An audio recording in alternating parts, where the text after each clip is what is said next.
Welcome to the Encore Audio Archives YouTube channel. I'm Taper Dave, and this is my channel. I've uploaded hundreds of talks here that I've recorded at meetings in West LA, and I've also recorded conventions starting in 2013. I've got a bunch of those up. And Walt and Mary Murray, the original owners of Encore Audio Archives, started the company in the 80s, and Walt recorded Joe and Charlie's and a bunch of stuff down in Vista, California. My sobriety date is June 20th of 1994. I hope you find something you like, so please like and subscribe to my channel and comment down below. If you want to hear something that I don't have or that you don't see, I'll see that I get it. Anyways, take care and have a great day if you want to. Hey, let's give a warm AA welcome to our main speaker, Carol.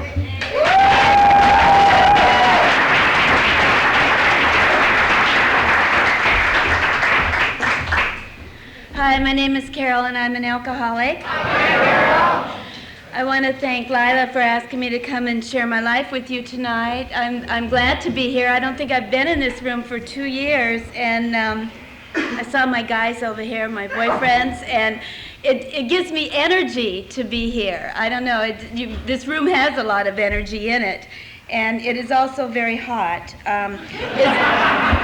Are Selma and I the only ones that are hot in here? Because I know we crossed over to menopause a few years ago, but Jesus. Thanks. No, you have, Selma.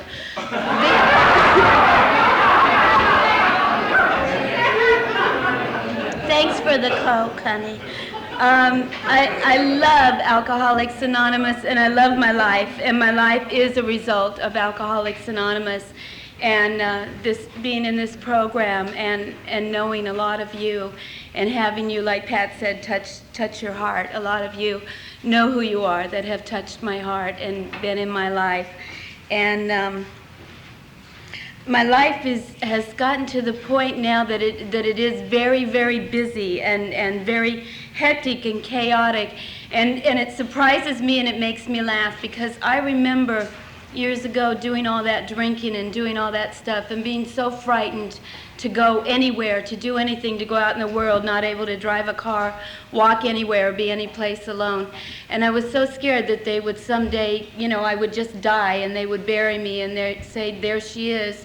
She didn't do anything and she never went anywhere, and she was either too drunk or too afraid to do anything, And so when I have this complaint now that my life is so busy and full, then it's like, well, it's busy and it's full, but I love it. I can accept it. And the thing that's coming out now, see, I work a full-time job in the doctor's office. I'm still there. I've been there 12 years. I'm over 12 years sober. I have a new husband, Duffy. I got my children, my granddaughter. I have a number of ladies in my life that I talk to all the time. And Selma and I have started a new business, so we're trying to get this business going.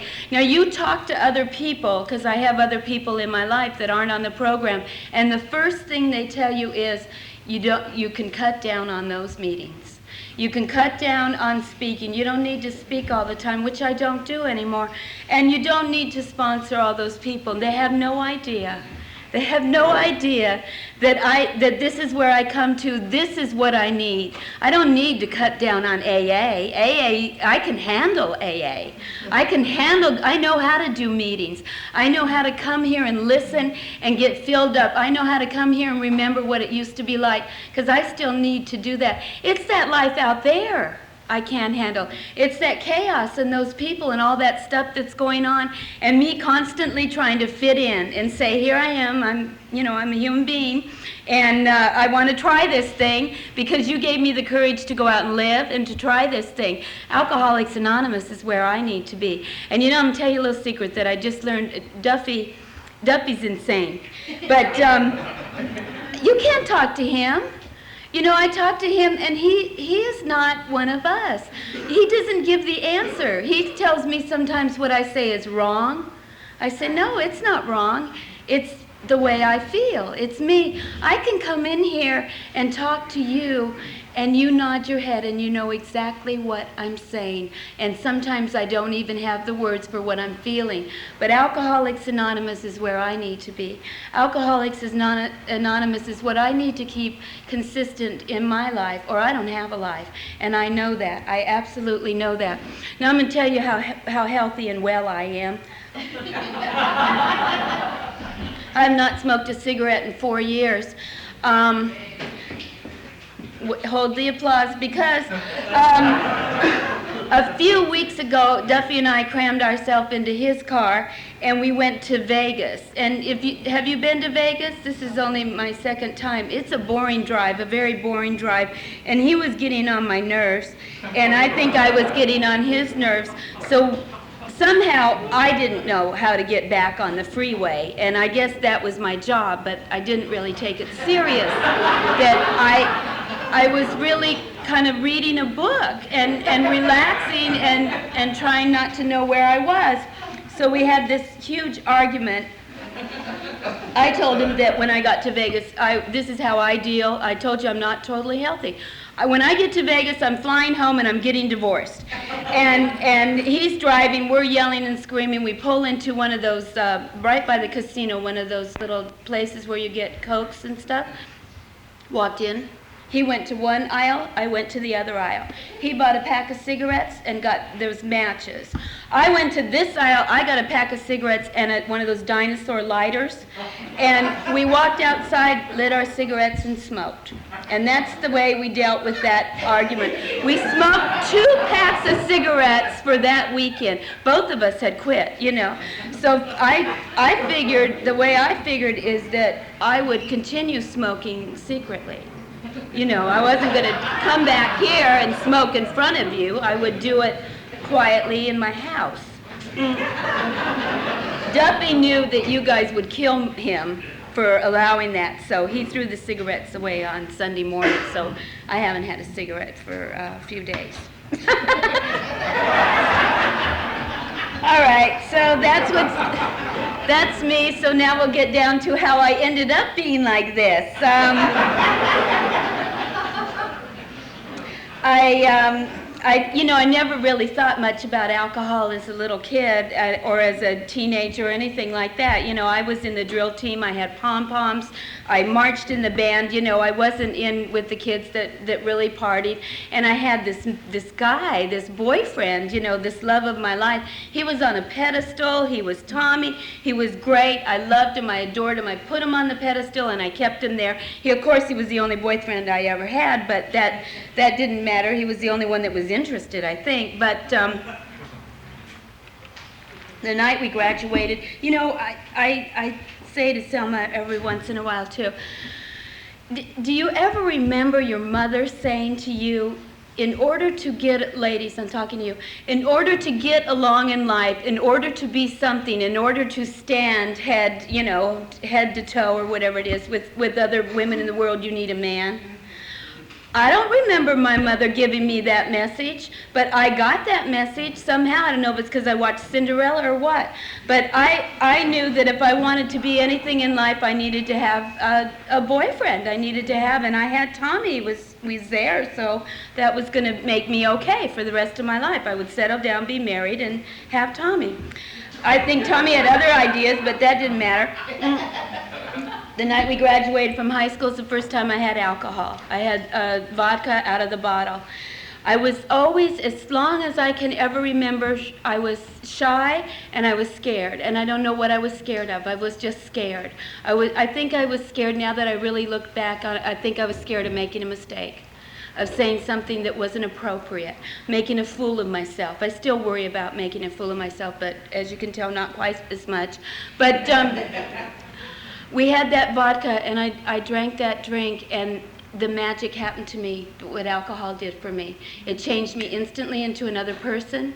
It made me happy, and it set me free. Alcohol set me free to have the personality to say and do anything that I wanted to do, and I loved it. And I knew right then and there that the way that I get that personality is I put alcohol inside of me. And I always wanted to drink, and I always wanted to have a party. I loved parties. I loved being on stage, because if the party was dull, I could always get up and sing and dance and put on a little show. I had costumes and wigs. You know, if you came to my house, you could sit here and drink. I don't even think those people paid any attention to me, but I'd get up and do a little show and sing songs. One of my favorite songs was, "Oh my God, please, it must be him, it must be him." And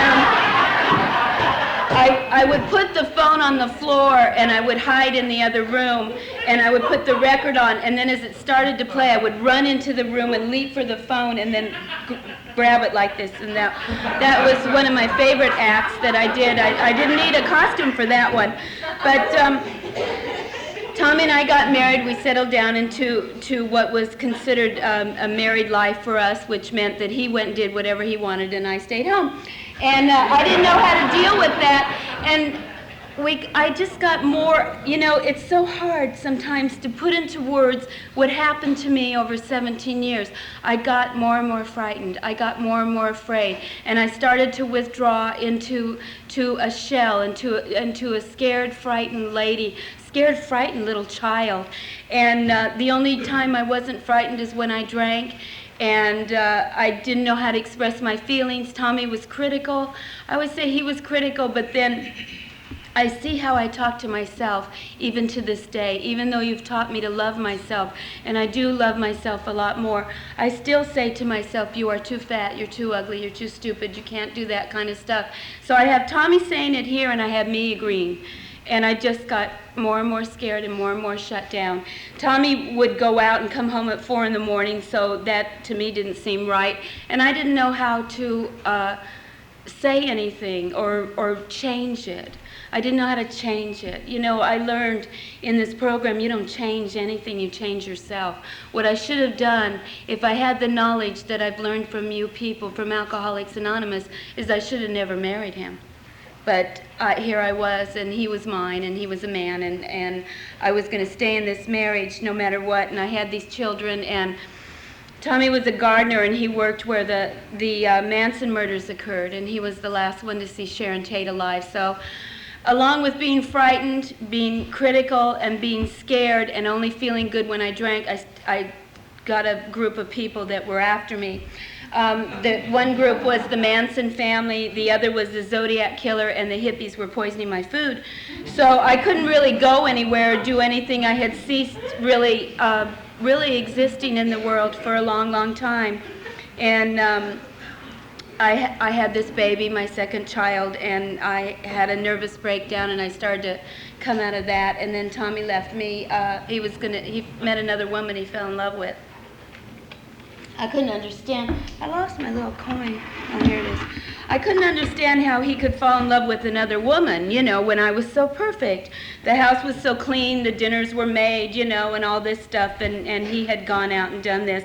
And I didn't know what to do with the feelings. You know, it wasn't party time anymore. I didn't know what to do with the pain. I didn't know who to talk to. And that's when I started drinking daily. I started drinking alcohol. And I continued for another 8 years. Not only did I drink alcohol, I got tranquilizers.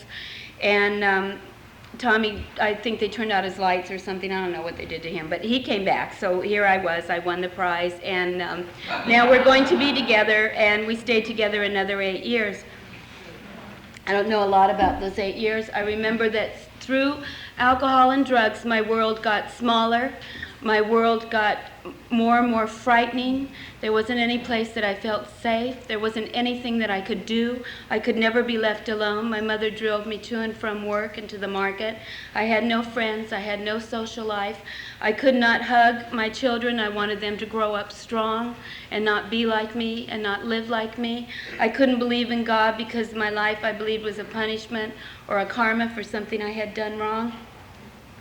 My family sent me to a psychiatrist. The psychiatrist gave me more drugs and hypnotized me every week. And after 3 years, he said, I can't help you. I don't know what to do. He didn't know what I was. He didn't have a name for what I was. And I really didn't want to go there to get help for me. It seemed like he should help Tommy. And it was a hopeless, sad, just a gray world. I think that everybody in here knows their own hell of alcoholism. Everybody has had theirs.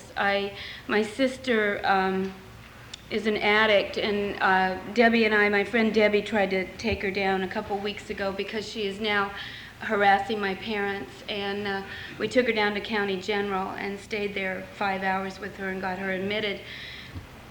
She's insane. She thought every car driving down the street was the undercover agents. Well, by the time I got there, I thought they were too.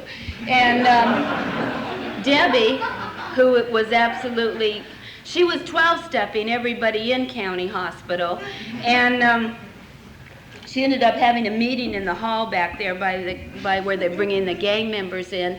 We finally, after 5 hours, meet with the psychiatrist, and she looks at my sister and says, your eyes are pinned. I could have slapped Debbie. Debbie goes, and look at Carol's. I think her eyes look pinned too.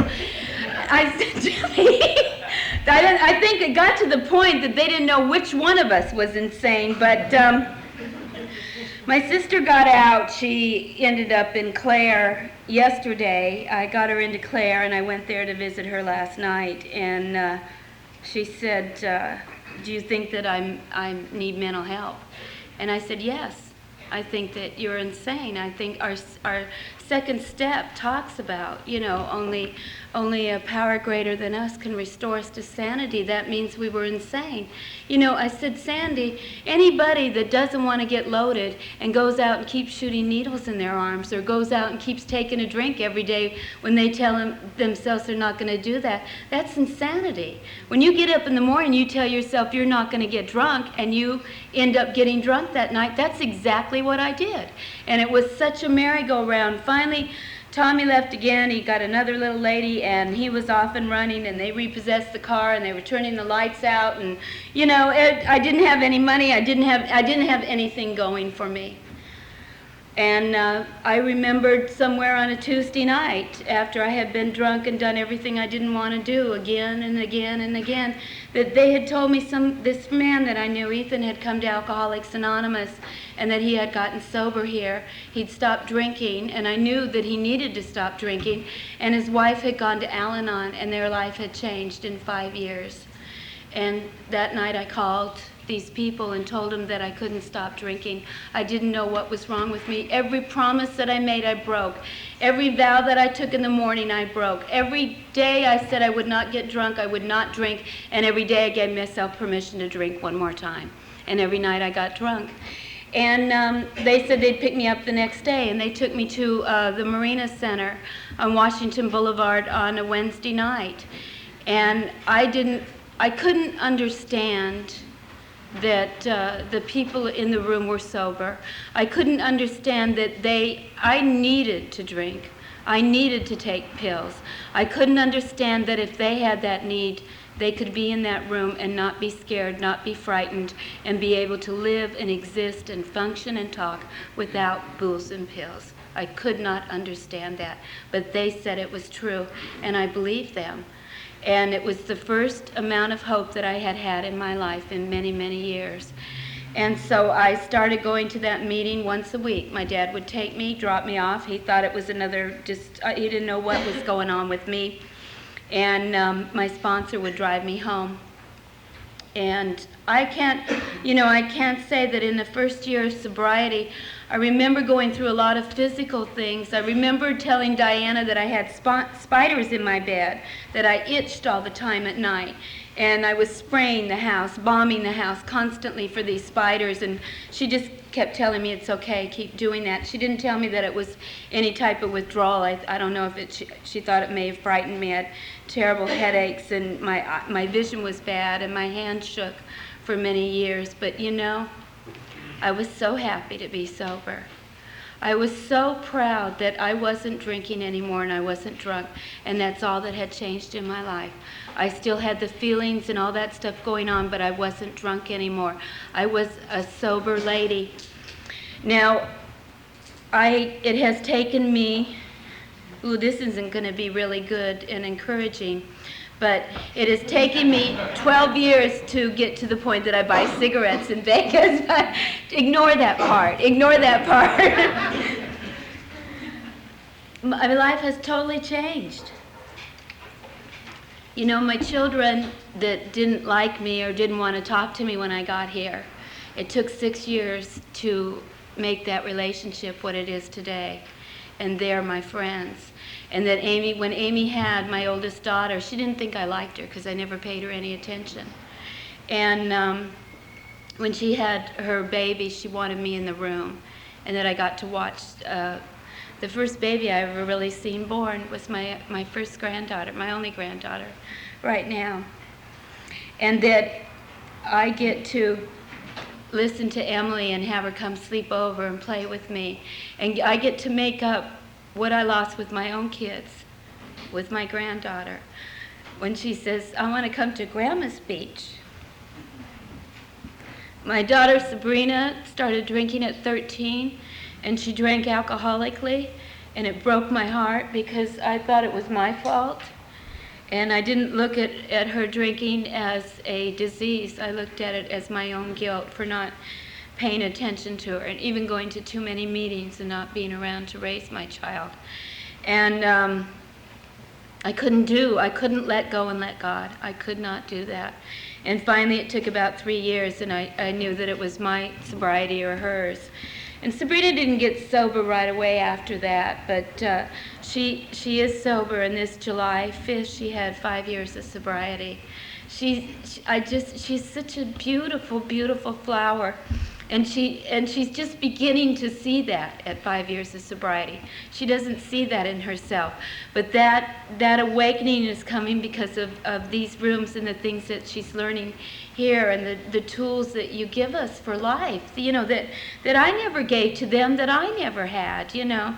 And we come to these rooms and learn those things, learn how to deal. Tommy, I hated, you know, my favorite thing was to tell him that I put ground glass in his food and it was ripping his stomach to shreds, you know, just to torture him and send him off to work on a good note. And when Amy got married, we danced at that wedding. A lot of you were there. And we had a wonderful celebration for her marriage. And the only reason that I was able to let go of that hatred and that anger and not want to kill him anymore is that I made amends and I worked the steps that you taught me here. And I learned a lot about relationships in these rooms. And I learned, you know, one thing, I was talking to Pat just a minute ago, one thing about marriage, though, you cannot practice on that till you're married. And no matter how much you think you learn. And I see in my own marriage how much I've got to learn. I didn't know I was a runner. I didn't know that if you hurt my feelings, I shut up and I don't talk to you and I plan revenge. I never knew that because, you know, I haven't had that many relationships. And it's all new stuff that I'm learning, you know. As crazy as Duffy is, he's always in my corner, you know, and he has a lot more knowledge in that area than I do, and he's very patient with me. You know, God love him. I don't know how. I guess that's why God put us together, you know, so that I can learn these things from him and that we can go through life together. My life isn't good because Duffy's in it, like I used to think it would be. My life is good because my life is good, and Duffy's a bonus to what is in my life. I remember my sponsor telling, you know, sponsors are a weird breed, but you tell them all that stuff, you know, in the beginning. I remember telling Diana, you know, I didn't have any money, I couldn't pay the rent. I really truly believe, this is how naive, that the landlord should not ask me to pay rent. You know, I was getting sober, and telling her these horrendous things, and then she would come up with that stuff like, go help somebody, get out of yourself and help somebody else, you know. It's too hard to do that. I didn't want to do that, and what does that have to do with me? What does helping somebody else have to do with me? I learned that helping somebody else and talking to somebody else has a lot to do with me. Even when I was telling my sister yesterday in Clare, she's since left Clare, so she didn't hear what I said. But I heard what I said about the insanity of being an alcoholic and a drug addict. I heard that when I talked to her yesterday, you know, and that helped me, and it didn't help my sister. If I had the words to get anybody sober, I would have gotten my sister and my daughter sober. But I don't have that. All I can be is an example. An example in here, an example out there, an example everywhere I go in this world that Alcoholics Anonymous works. I love the ladies that I sponsor. They're my friends. One guy named Andy said he'll give me $1 if I mention Faith's name. Faith is having a party, and her flyers are on the back table in the room. If you're able to come to her party next weekend, don't be alone. And they gave me a 10-year birthday party. We blocked off the street, my whole block. I called the city of LA, and we had tables and umbrellas and tons of food. And we had a DJ, and about 80 of us did the hokey pokey in the street that day. And a lot of you were there. It was a true celebration of life. It was a celebration of all our lives. Not my 10 years, all of our lives and all of us being together. I believe that a lot of things that whatever is going on in your life today, if you're not in a good place, I believe there's someone here that you can talk to. There's somebody in Alcoholics Anonymous that you can talk to that won't bullshit you. That we never go through anything alone. I had a relationship when I was 7 years sober with a man I fell in love with. He had 16 years. And, you know, it was the first really loving, caring relationship that I had really been in my life. And not that I am psychic or anything like that. I knew that that relationship was not going to last a long time. I mean, the odds were this man was 20 years older than me. That was the fact. And I remember praying and praying, and every time we held hands at the end of the meeting, God, please give us time, you know. And he did. He gave us a year together.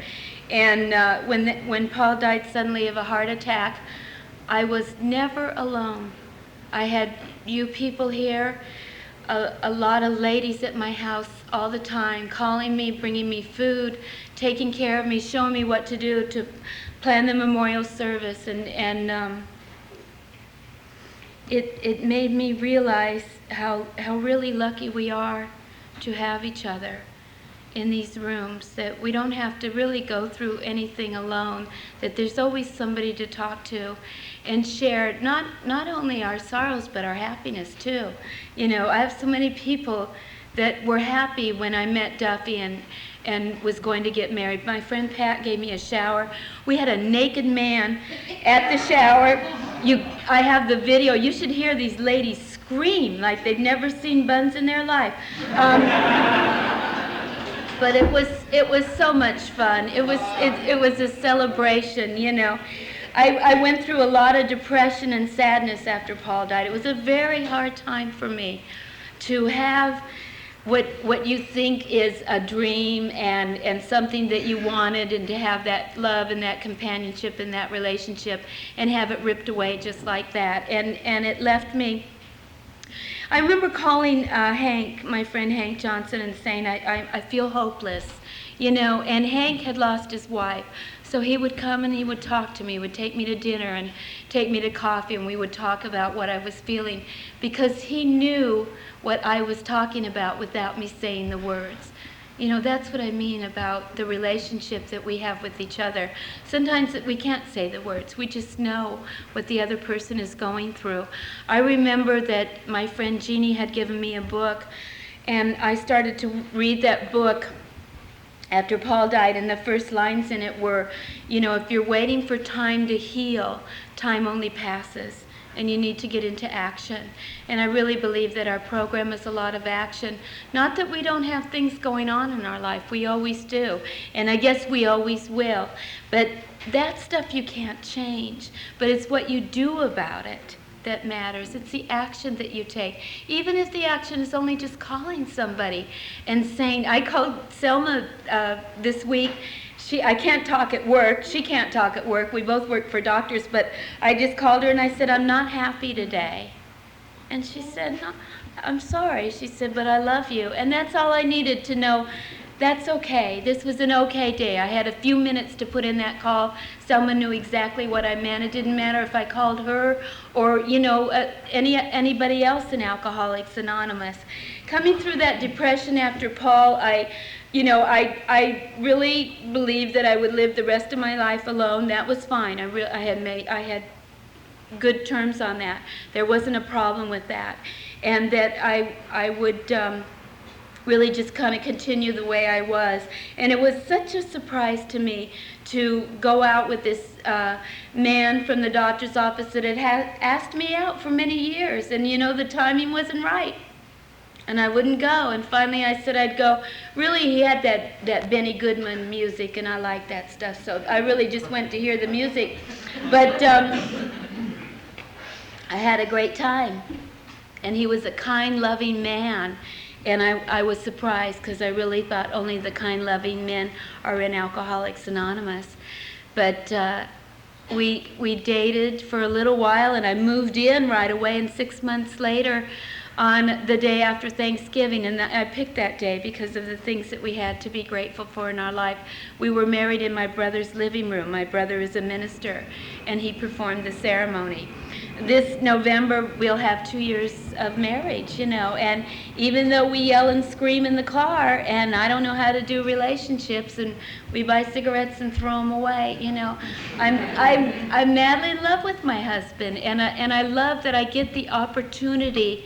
So I love to learn things, and I love the challenge of growing now, you know. I guess I got that when I forgot to tell you about the car, but most of you know me, so you know all about that anyway. But I learned to drive a car. I hadn't driven a car in 20-some years. And I have a car now. I have this 81 Buick. It's just been painted red and tinted windows, and I love this car. I can drive. I get the challenge to get out and explore life and do these things. I get to know how it is to be a married lady and have a relationship that you're not scared to say things and talk about things. God, this year I got an opportunity to take my daughter Sabrina to Hawaii. This year I got an opportunity to take my daughter Sabrina to Hawaii. Mary that I sponsored got married, and I was her matron of honor or whatever it is. And I took Sabrina, and Selma came, and Pam, and we had a wonderful time. We had a wonderful trip, and it was such a pleasure for me to have my daughter want to go with me, and that I got to show her the island of Hawaii, and that the beautiful water and the sky and all that. God, I could have missed all that stuff. You know, I could have ended up just being in that house and having them close the coffin and say, there she is. She never did anything and never will, you know. But I've gone on a train to Seattle. I sat in the room of the convention, the World Convention. I plan on going to the next one in San Diego. But I sat there and did the Lord's Prayer with 50,000 sober alcoholics. What a treat that is, you know. And you know other alcoholics inside and out, you know. I am very grateful for my life and for the opportunity that you allowed me to come and share it with you. Thank you.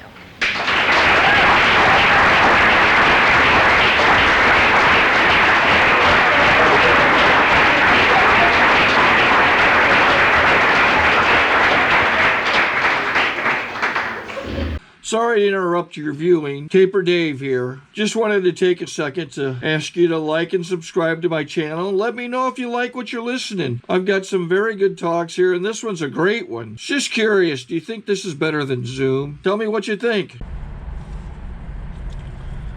Okay, this is how I prepare my drone for launching. I like to do it inside the cab of my truck so I'm not standing outside in the weather. To install the joysticks for control, up and down, right and left, powered on. I have an Android phone that I use to connect it to the drone with.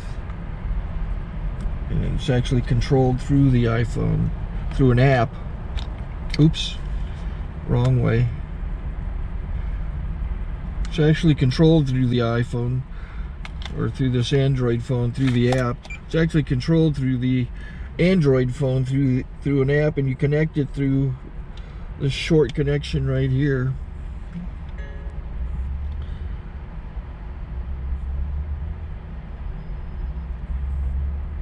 Remote control connected. Remote control's connected. So I pull out the drone.